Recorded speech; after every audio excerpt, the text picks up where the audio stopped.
Hi, my name is Jennifer. Welcome back to my channel. Today we're doing the reading tastes tag. Now I was tagged in this by Mercedes from Mercy's Bookish Musings a few months ago, and I remember at the time when I was tagged thinking that the questions were really interesting in the tag and I was going to do it straight away. Now if you'd asked me when I was tagged, I would have guessed about 5 months ago. It was 8 months ago I was tagged. That's how rubbish I am. And I was like, yeah, I'm definitely going to do this really soon. And here we are 8 months later, but better late than never. I do think the questions in this tag are really, really interesting.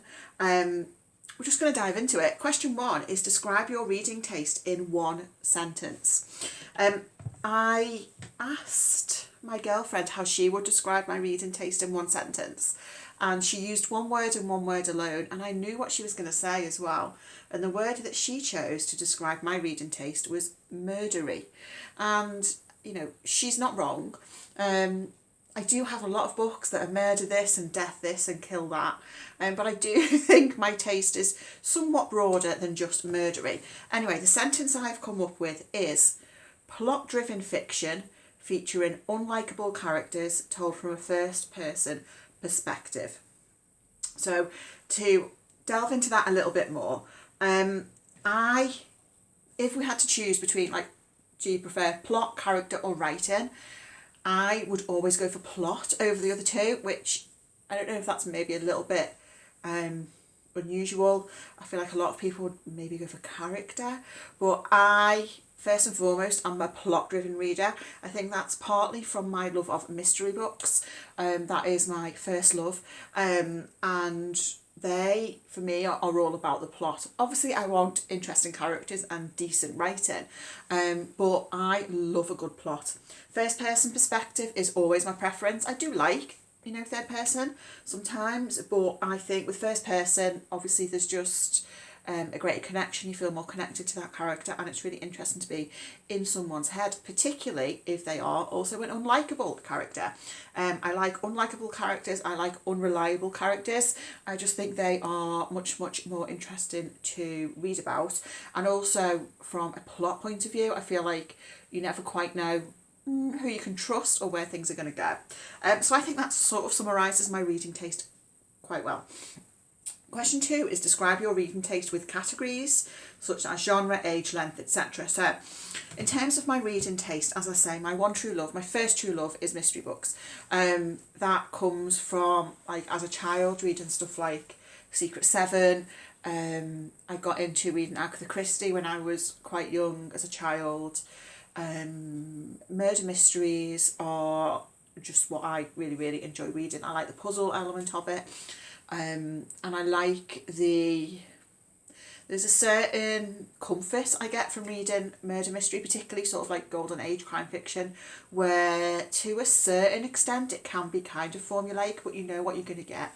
You know you're going to get you know, an interesting puzzle. You're going to get some sort of a conclusion. It's probably going to be quite satisfying, and it's going to keep you entertained and engaged, and that's what I really love about mystery novels. In terms of other sort of categories, in terms of length of books, I mean, probably sort of like 350 pages is what I tend to go for. I don't read a lot of longer books, and I don't read that many short books, but I do quite like short stories. I do like short story collections.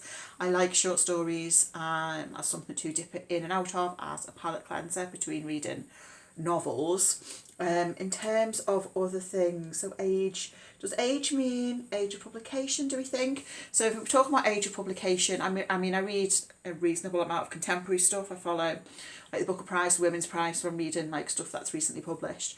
But I do quite like reading what in my mind I think of as modern classics. But I feel like other people might call them just classics, because where are we now?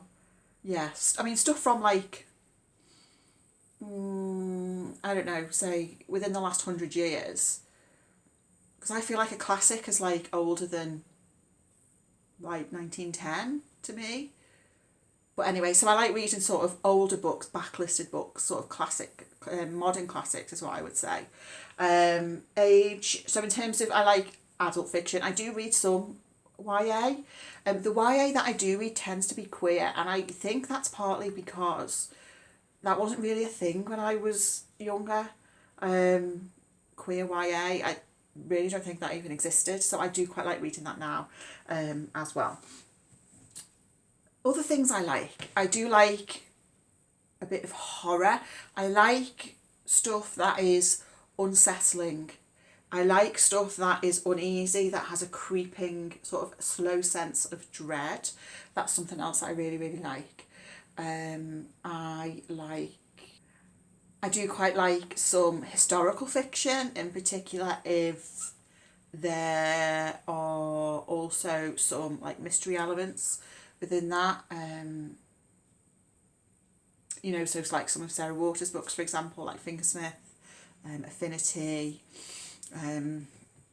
What else do I like? I'm not a big non-fiction reader, although I have been sort of dipping my toe in a little bit to that, but my preference is always going to be fiction. Question 3 is, show us a few books that represent your reading taste. So, one book that does spring to mind, which I think I took back to the library this morning because I recently reread it, and it is Notes on a Scandal by Zoe Heller. So I think that's a really good example of my reading taste because it's first person perspective and it's a very unlikable narrator who's quite unreliable, and the whole book is full of unlikable characters. So I said this at the time when I've talked about in my wrap up, which you'll see at the end of March. Notes on a Scandal has no likeable characters, which I am quite happy with. Some people need to be able to root for someone in a book. I'm not like that. I'm happy to have a book full of unlikable characters, and Notes on a Scandal kind of is that. Some other books I've pulled off my shelf, which I think represent my reading taste quite well. My Cousin Rachel by Daphne du Maurier. First person perspective from a young man who is suspicious of his cousin's new wife. So we have mystery elements. He is himself quite unlikable. So I think this is a good example of my reading taste. The Decagon House Murders by Yukito Ayatsuji, which is a Japanese murder mystery. It's inspired by And Then There Were None by Agatha Christie, which is probably my favourite murder mystery of all time, actually. But this one I really like. There is a lot of there's a real puzzle element to it. It pays homage to Golden Age crime fiction in many ways, and it's very satisfying. It's set on an island, which is isolated. I always really like isolated settings as well.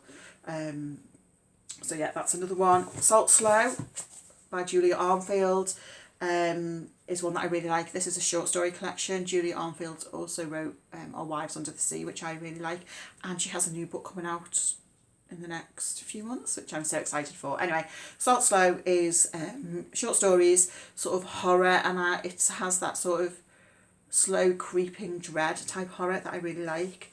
And another couple of examples of that are Comfort Me With Apples by Catherine Valente, which is a very, very short little book about a woman and a husband, and you just get the sense as we go on that something's not quite right, but you're not quite sure what it is.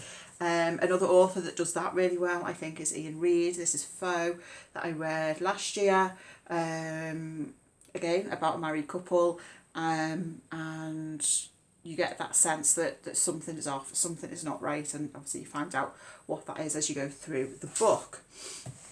And then another book I want to mention, which I think...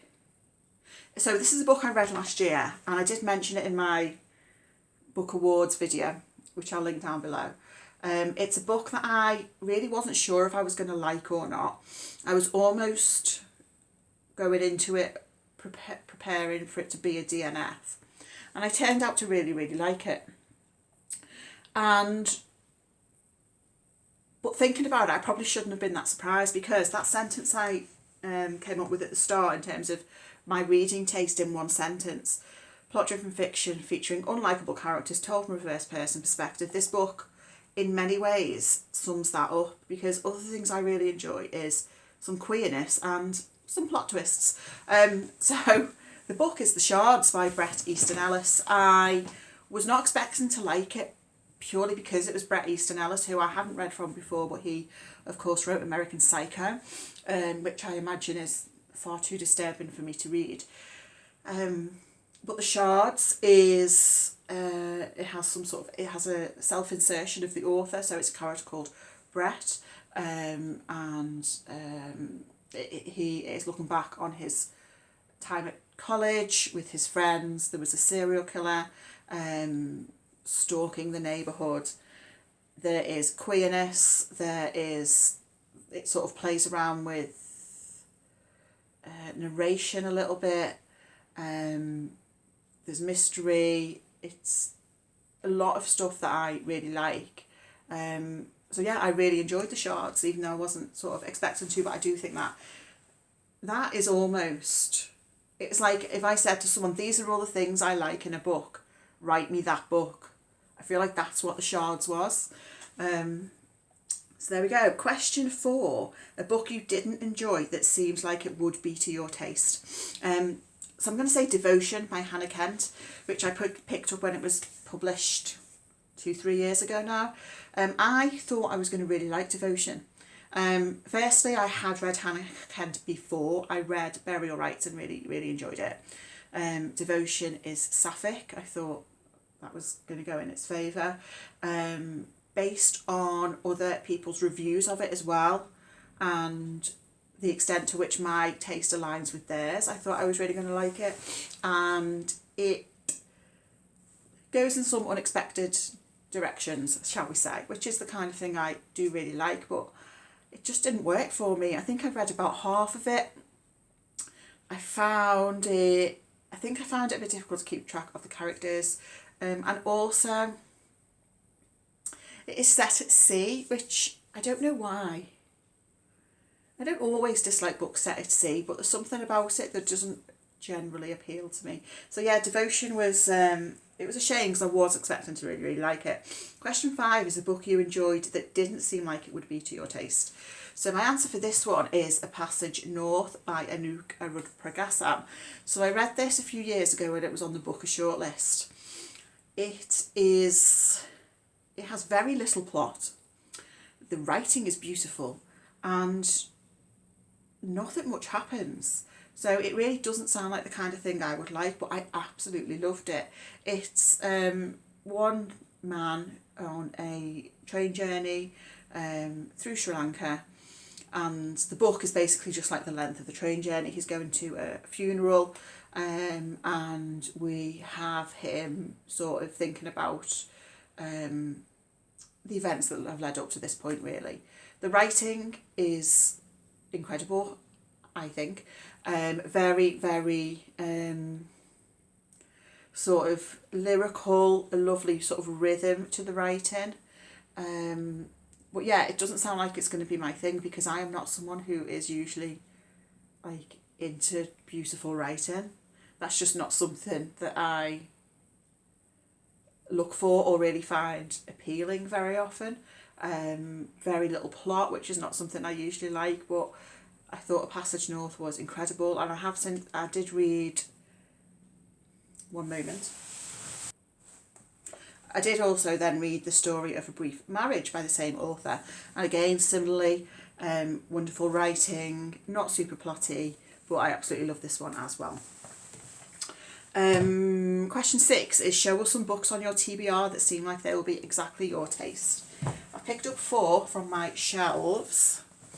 The first is The Murder of My Aunt by Richard Hull. This is one of these British Library crime classics. I picked this up on the recommendation of my dad. Now, why I think I'm going to like this, I mean, I do like this British Library crime classic series. It's the kind of thing I really like. Although this one does sound a little bit different. So, it is first person. A lot of Golden Age fiction, crime fiction, doesn't tend to be first person actually. It's first person. And, well, I'll just read a little blurb. It says, Edward lives with his Aunt Mildred in the Welsh town of a name I can't pronounce. His aunt thinks this is an idyllic place to live, but Edward loathes the countryside and thinks the company even worse. In fact, Edward has decided to murder his aunt. So, I mean, I'm guessing that Edward's going to be fairly unlikable, potentially unreliable, if he's wanting to murder his aunt. So I want to read this quite soon. It does sound like my cup of tea. I've also picked up from my shelf the Tokyo Zodiac Murders by Soshi Shimada. I have read from this author before and really enjoyed it. This is quite a famous locked room mystery. I really, really like locked room mysteries, and when I say locked room, I mean locked room, not closed circle. I do like closed circle mysteries as well, but locked room as in like literally a locked room, an impossible puzzle, an impossible murder. So this, I think, is told in two time frames. We have an eccentric artist in the 1930s who's been found dead in a room that is locked from the inside, and then we jump forward 40 years, and this murders have been obsessing the nation for decades but not being solved. So yeah, and it says you have all the clues, but can you solve the mystery before they do? So I like, it comes back to the golden age thing of fair play. I like mystery novels, murder mystery novels, whereby, the clues are there. In theory, you as a reader could solve the mystery yourself. I very rarely do, to be honest, but that's fine. But I do like sort of the puzzle element of that kind of thing. And I've picked up another which kind of different. So we've got Cat Person and Other Stories by Kristen Rupenian. This cover is kind of awful, but I got this in my advent calendar, my book advent calendar.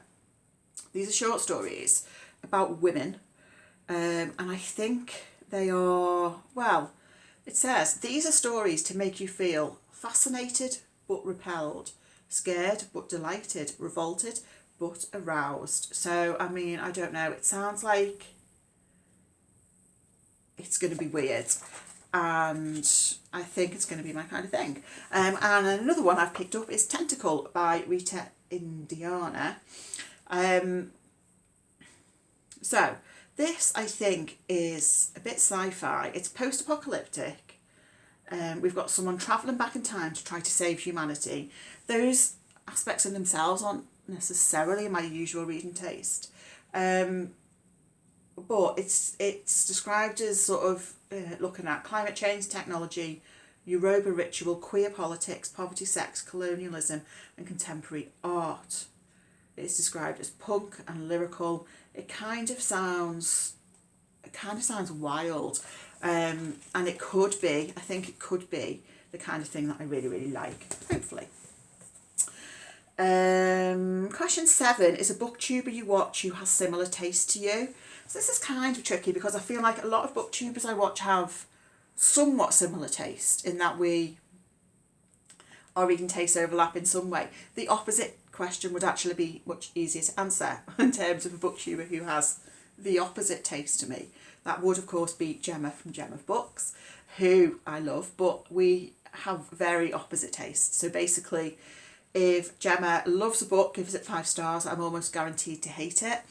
And, Gemma will watch my DNF videos to get ideas for what she wants to read next.